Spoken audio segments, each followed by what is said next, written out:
Do you want to see some rare Thor comic books that are really significant to the history of the character?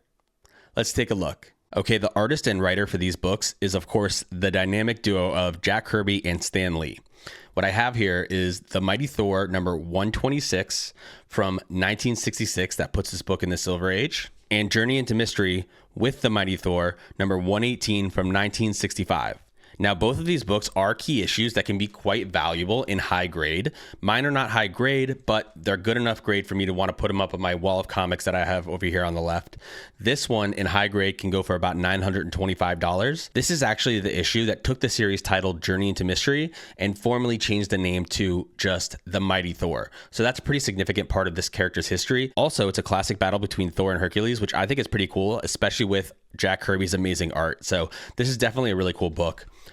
Now, this book right here can go for about $600 in high grade. It's the first appearance and cover of the Destroyer, a suit of armor forged by Odin and animated by magic to act as a protector. And you'll remember we actually saw the Destroyer in the very first Thor movie in the MCU, which was really cool. I loved seeing a live action portrayal of the Destroyer.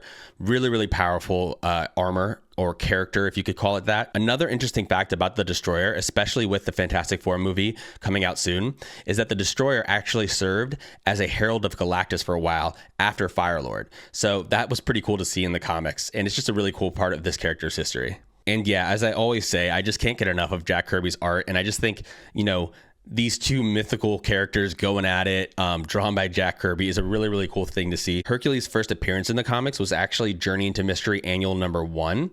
And I actually have that in my omnibus, The Mighty Thor Volume 1. As you can see, it is the last issue in here. That's the first appearance of Hercules. So if we take a look here, you can actually see Hercules and Thor actually kind of going at it. Let me zoom in a little bit. There you go.